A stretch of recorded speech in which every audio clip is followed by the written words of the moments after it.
두 소녀가 해변에서 조개를 줍고 있었습니다. 이따금 큰 조개가 발견될 때마다 힘이 드센 소녀가 연약한 소녀를 밀어 제끼고 그 큰 조개를 딱 챙겨가지고 자기 바구니에 넣으면서 자기가 큰 거 챙겼다고 막 환호성을 지릅니다. 키가 작고 힘이 없는 이 소녀는 힘없이 뺏기고 또 뺏기고 하다가 작지만 아주 특이한 조개를 하나 발견을 했습니다. 그래서 이 조개가 왜 이렇게 생겼나 하고 조개를 작은 조개다 보니까 이제 옆에 얘가 빼앗아가지 않았습니다. 그래서 그 작은 조개를 딱 주워서 보니까 바로 진주였습니다. 그래서 힘이 없는 이 소녀가 진주를 호주머니 속에 딱 집어넣고 또 힘 있는 소녀와 함께 이제 조개를 또 이렇게 막 캡니다. 큰 조개가 나올 때 또 밀쳐서 뺏어가고 환호를 지르고 또 밀쳐서 환호를 지르면서 빼앗아가는데 이 소녀는 기분이 나쁘지 않았습니다. 왜 그런 줄 아십니까? 자기 호주머니 속에 진주가 있기 때문에 그렇습니다. 진주를 발견하기 전까지는 마음이 아팠습니다. 속상했습니다. 자기가 연약해서 빼앗길 때마다 상당히 기분이 좋지 않았는데 비록 작지만 작은 진주를 찾아서 자기 호주머니에 집어넣는 순간부터 아무리 옆에 친구가 큰 조개 자기가 빼앗아 가도 그거 가지고 속상해하지 않았습니다. 왜냐하면 그것과는 비교할 수 없는 엄청난 값어치가 있는 진주가 자기 호주머니 속에 있었기 때문입니다. 우리가 바라는 것은 행복입니다. 이 땅의 삶을 살아가는 사람 중에 행복하는 것을 원하지 않는 사람은 아무도 없습니다. 나는 불행해야 되겠다. 나는 불행하게 살았으면 좋겠다. 그렇게 마음먹은 사람은 아무도 없습니다. 모두가 다 행복하기를 원하고 행복을 위해서 여러 가지 일들을 하고 방법도 동원합니다. 행복을 원하지 않는 사람이 이 땅에 아무도 없듯이 호주머니에 값진 진주 조개를 넣고 있는 사람은 어떤 위기가 와도 경제적인 위기가 오고 또 우리의 육신의 질병의 위기가 오고 삶의 여러 가지 풍파가 온다 할지라도 그것들 때문에 크게 두려워하지 않습니다. 왜냐하면 내게는 무언가 소중한 것이 있기 때문에 나에게는 이것과는 비교할 수 없는 값진 것이 있기 때문에 우리는 낙심하지 않는 것입니다. 오늘 읽은 본문의 말씀 속에는 진주 조개와 비교가 되지 않는 참 행복이 있음을 우리에게 알려주고 있습니다.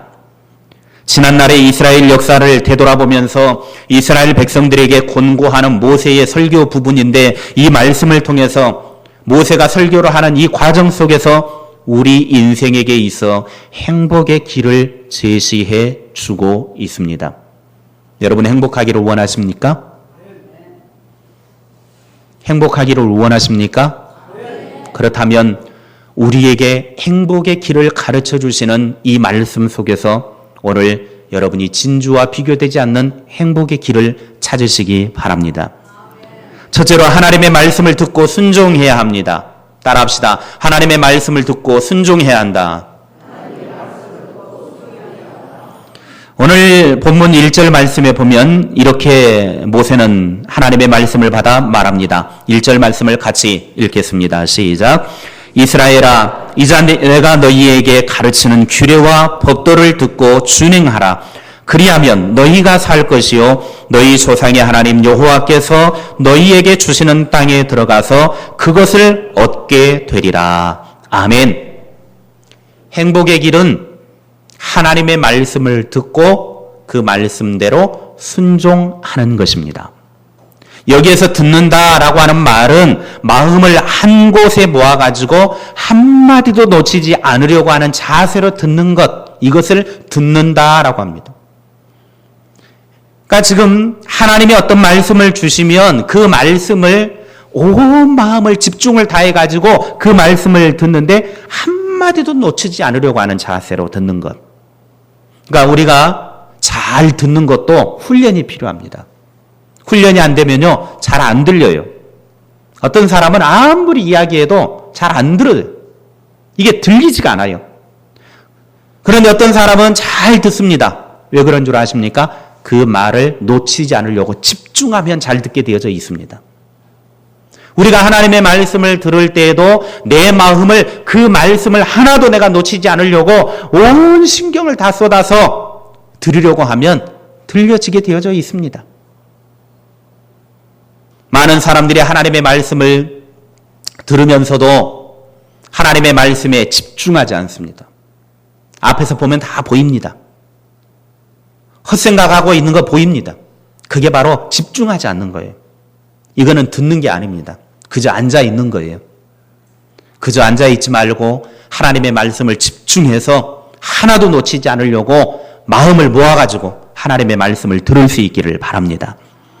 하나님의 말씀을 놓치지 않고 이렇게 들을 때 우리의 영혼과 육체의 삶이 윤기 있고 생기나게 되어져 있는 것입니다.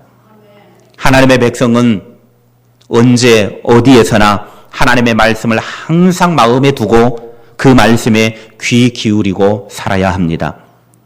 뿐만 아니라 들은 그 말씀을 우리는 잘 지켜야 합니다. 하나님의 말씀을 듣고 그리고 그 말씀을 지키는 것입니다. 아무리 하나님의 말씀을 들어도 그 말씀에 순종하지 않으면 그것은 말씀이 아닙니다. 오늘 좋은 강의 한번 들었구나. 그 정도 수준입니다. 하나님의 말씀을 들었으면 들은 말씀을 내 삶에 순종할 때 그때 하나님의 말씀의 능력이 내 삶에 나타나게 되는 것입니다. 하나님의 말씀을 듣고 그 말씀에 순종하는 사람이 예수님께서는 좋은 땅과 같은 사람이라고 말씀하셨습니다. 좋은 땅이에요. 좋은 땅. 좋은 땅이 되어야 많은 곡식을 맺는 겁니다. 많은 열매를 얻을 수 있는 겁니다. 여러분, 우리의 마음이 좋은 땅과 같은 옥토가 되어질 수 있기를 바랍니다. 누가복음 8장 15절 말씀에 좋은 땅에 있다는 것은 착하고 좋은 마음으로 말씀을 듣고 지키어 인내로 결실하는 자니라 그랬습니다. 좋은 땅, 좋은 마음은 하나님의 말씀을 듣고 지킨다라는 거예요. 지킨다. 그래서 결실을 맺는다는 겁니다. 하나님의 말씀을 듣고 그 말씀을 지키는 좋은 땅, 옥토가 되어져서 하나님 안에서 풍성한 결실이 우리의 삶 속에 일어나기를 주님의 이름으로 축원합니다. 누가복음 11장 28절에도 말씀합니다. 하나님의 말씀을 듣고 지키는 자가 어떻다고요? 복이 있느니라. 하나님의 말씀을 듣고 그 말씀을 지켜야 복이 있습니다. 하나님의 말씀을 귀 기울여 듣고 들은 그 말씀대로 순종하여 지켜서 하나님의 복이 되어지는 삶이 되기를 주님의 이름으로 축원합니다. 이런 사람이 행복한 사람입니다. 이렇게 말씀을 지키는 자에게 주어진 하나님의 약속의 말씀이 있습니다. 하나님의 말씀을 듣고 지킬 때 1절 중간부터 보면 어떤 복이 주어지는지 우리들에게 말씀합니다. 말씀을 듣고 준행하라. 그리하면 그랬습니다. 하나님의 말씀을 듣고 지키면 첫째로 살게 되고 둘째로 가나안 땅에 들어가게 되고 셋째로는 가나안 땅을 얻게 된다라고 말씀하고 있습니다. 그러니까 우리가 하나님의 말씀을 듣고 그 말씀대로 순종하여 지키게 되어지면 하나님께서는 우리를 살게 해주시고 가나안 땅, 약속의 땅에 들어가게 하시고 그리고 가나안 땅에 약속의 땅에 들어갈 뿐만 아니라 그 땅을 얻게 해주신다라는 것입니다. 살아있는 것은 중요합니다. 죽으면 아무짝에 필요 없습니다. 여러분, 이제 복날이 가까워오는데 개 잡을 날도 가까이 왔잖아요. 우리 집 개도 탐내는 분들이 계시더라고요. 잘못 건드렸다가 큰 놈한테 물리면서 책임 못 집니다. 함부로 탐내지 마세요. 근데 맛있게는 생겼어요. 살점이 상당히 많게 생겼어요. 다리통 한번 잡아보니까 근육이 말이 아니에요. 주일마다 남은 음식 찌꺼기 줬더니 그거 먹고 그냥 아주 그냥 포동포동해서 맛은 좋게 생겼는데 사람이 살아있어야 그게 가치가 있는 것이지 죽으면 아무짝에 필요 없습니다. 개는 죽어도 보약으로라도 먹습니다. 그런데 사람은 죽으면 그거 먹을 수도 없고 어떻게 처리할 수가 없는 거예요. 그저 그냥 묻는 거예요. 그저 그냥 태우는 거예요. 살아있을 때가 가치가 있는 것이지 죽으면 아무짝에 필요 없는 것이 사람입니다. 살아있는 것은 정말 중요합니다. 비록 아파도 골골해도 살아있는 것이 중요한 거예요. 그러면 어떤 분이 그러죠. 정말 죽을 정도로 아파봐요. 몇십 년 동안 아파봐요. 차라리 죽는 게 더 낫지. 근데 정말 죽을래요? 그러면 아니요. 살아야죠. 그래요. 그럼 빨리 천국 가셔야죠. 그러면 아유 그래도 더 살아야죠. 그래. 왜? 살아있는 것이 중요하니까. 살아있는 것은 정말 중요한데 그것도 살아가지고 약속의 땅에 들어가는 것은 그 약속의 땅에 들어가 사는 것은 복입니다. 무슨 말입니까? 내가 영이 살아서 하나님이 약속하신 땅에 들어가 살아가는 것은 그건 정말 복이라는 거예요. 그 약속의 땅을 얻는 것은 복이라는 것입니다. 쉬운 말로 말해볼까요? 내가 내 영이 살아서 하나님이 약속하신 영원한 천국을 얻어서 그 땅에 들어가 그 땅을 취하며 사는 것이 복 있는 삶입니다. 지금 얼마나 많은 사람이 죽어 있습니까? 여기서 죽어 있다라고 하는 것은 우리의 영이 죽은 걸 이야기하는 겁니다. 육체는 살아있지만 영이 죽어서 시체들이 돌아다니는데 얼마나 많이 돌아다니고 있는지 모릅니다. 우리 주변에 돌아보십시오. 여러분 이웃들 돌아보십시오. 죽은 시체들이 육체만 살아있지 영은 죽어가지고 그냥 막 돌아다니고 있어요. 그런 사람들은 약속의 땅을 들어가지 못합니다. 약속의 땅을 얻지 못합니다. 그러나 우리는 예수님을 믿고 그 예수님 안에서 하나님이 약속하신 약속의 땅을 얻게 되어지고 그 땅에 들어가게 되는 복을 누리게 되었습니다. 이게 복입니다. 다른 것 없습니다. 하나님의 약속의 말씀을 듣고 그 들은 말씀대로 순종하며 살았더니 하나님께서 우리에게 영이 살게 하셨고 또한 하나님의 약속하신 가나안 땅인 천국에 들어가게 하시고 그 천국을 취하도록 얻게 해 주셨다는 것입니다. 이것이 복이 아니고 뭐가 복이겠습니까? 이것은 수준 높은 복입니다. 물질이나 바라보고 세상 권력이나 바라보고 그것이 복이라고 하는 사람은 아주 낮은 수준의 복을 누리는 사람입니다.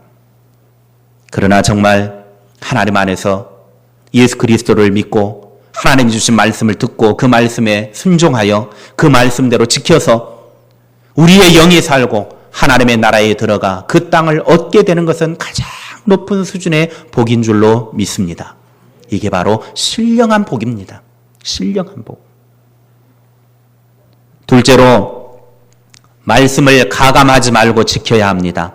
따라합시다. 말씀을 가감하지 말고 지키자. 2절 말씀입니다. 2절 말씀 같이 읽겠습니다. 시작. 내가 너희에게 명령하는 말을 너희는 가감하지 말고 내가 너희에게 내리는 너희 하나님 여호와의 명령을 지키라. 아멘. 하나님의 말씀을 더하거나 빼지 말고 전한 그대로 지켜야 된다는 겁니다. 하나님이 말씀하시면은 그걸 내 생각으로 이거는 빼고 저거는 빼고 이거는 더하고 그렇게 해서는 안 된다는 것입니다. 이것은 목사인 저에게도 정말 중요한 부분이고 우리 하나님의 말씀을 듣는 모든 사람들에게도 정말 중요한 부분입니다. 목사인 저도 하나님의 말씀을 전할 때에 하나님의 말씀을 있는 그대로 가감하지 말고 전해야 할 책임이 있습니다. 어쩔 때는 이 사람 생각하면 이 말씀은 좀 빼야 되겠고 이 사람 생각하면 좀 말씀을 좀 더 해야 될 것 같고 그럴 때가 충분히 있습니다. 어쩔 때는 정말 저 사람 생각하면 이 말은 절대로 이 말씀은 전하면 안 될 때가 있습니다. 이렇게 되면 안 된다는 거예요. 하나님이 주신 말씀이 있으면 주신 그 말씀 그대로 더하거나 빼지 말고 그대로 있는 그대로 전해야 되고 있는 그대로 지켜야 된다라고 하는 것입니다. 저는 지금까지 그래도 하나님의 말씀을 할 수만 있는 대로 가감하지 않으려고 그렇게 했고 지금까지 그렇게 지켜왔다라고 스스로 생각을 했습니다. 그런데 최근 들어서 저는 나쁜 목사가 되기 시작했습니다. 나쁜 놈이 되기 시작했어요. 왜 그러냐면 얼마 전부터 하나님의 말씀을 볼 때에 이 사람이 걸리고 저 사람이 걸리기 시작했습니다.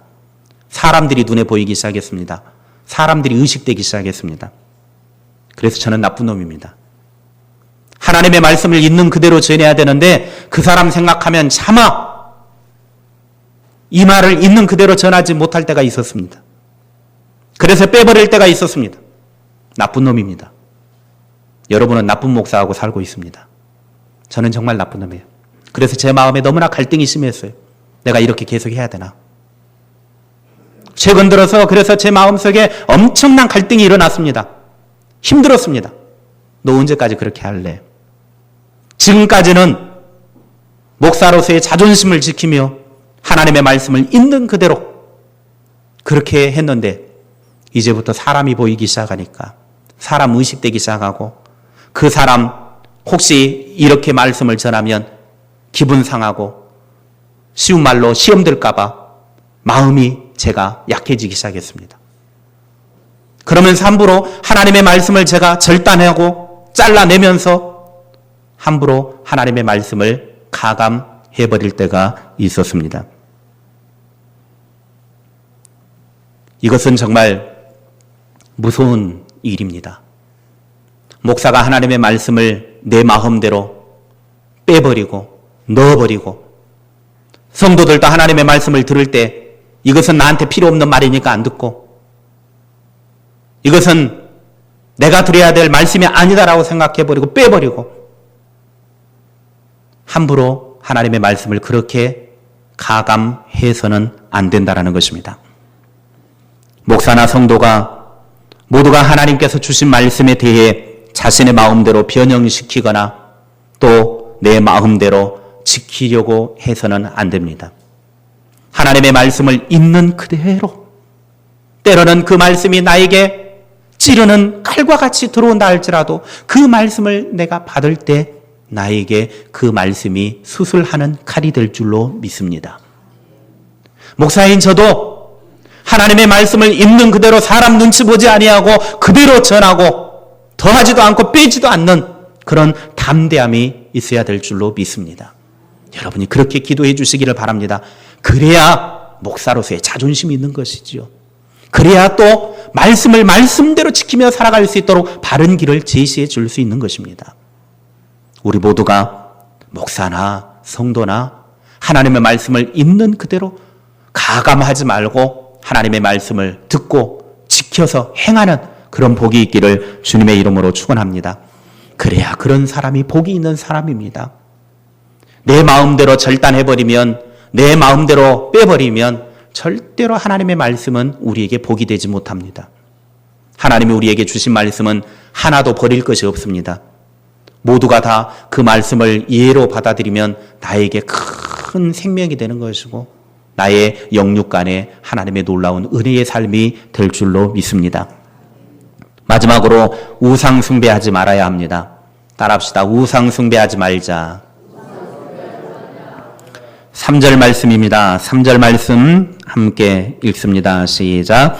여호와께서 바알부올의 일로 말미암아 행하신 바를 너희가 눈으로 보았거니와 바알부올을 따른 모든 사람을 너희의 하나님 여호와께서 너희 가운데에서 멸망시켰으되 하나님과의 바른 관계를 지속하기 위해서는 무엇보다 헛된 우상을 철저히 버려야 합니다. 우상을 버리지 않으면 하나님과의 관계는 단절이 나버립니다.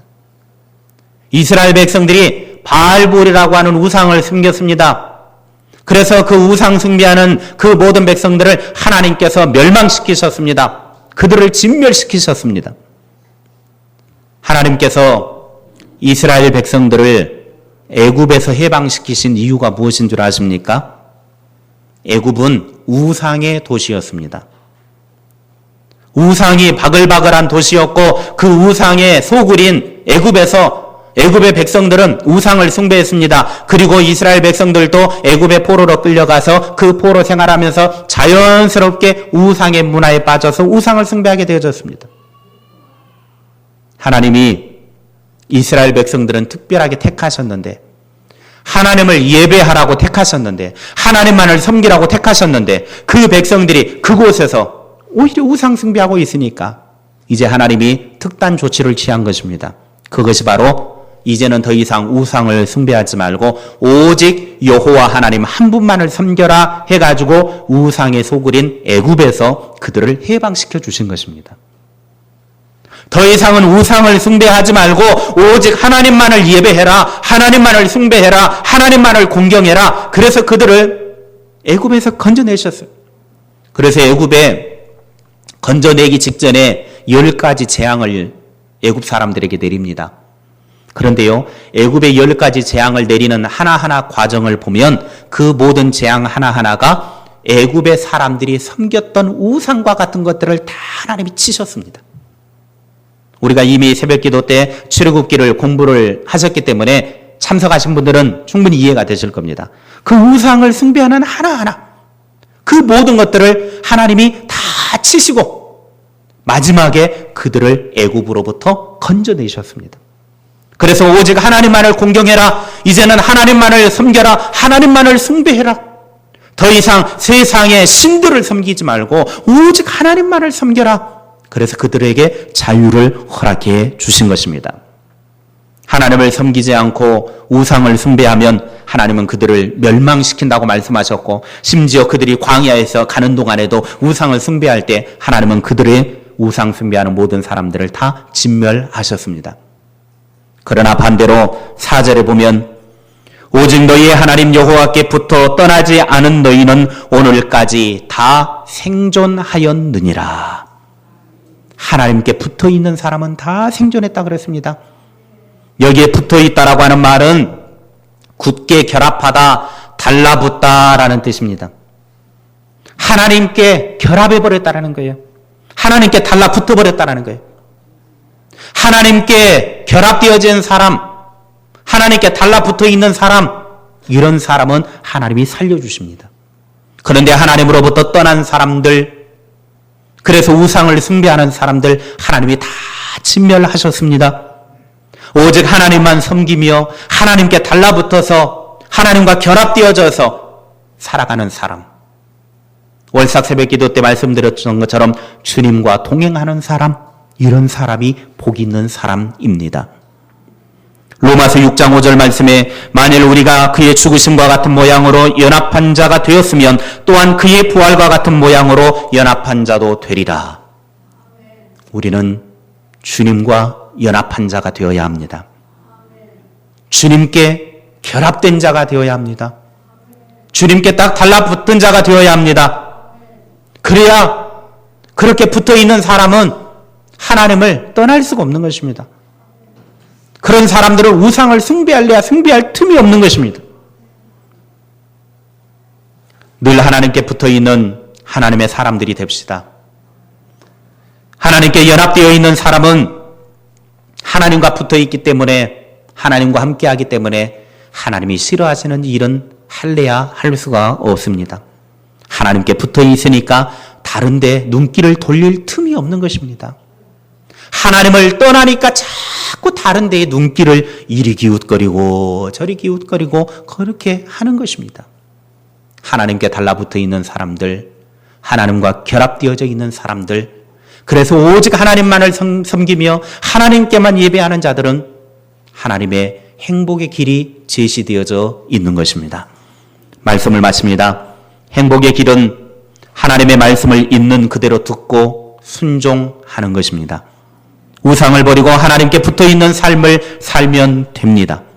오늘 우리 인생길에 하나님께서 제시하신 이런 행복의 길을 열어가는 복 있는 사람들이 다 되시기를 주님의 이름으로 축원합니다.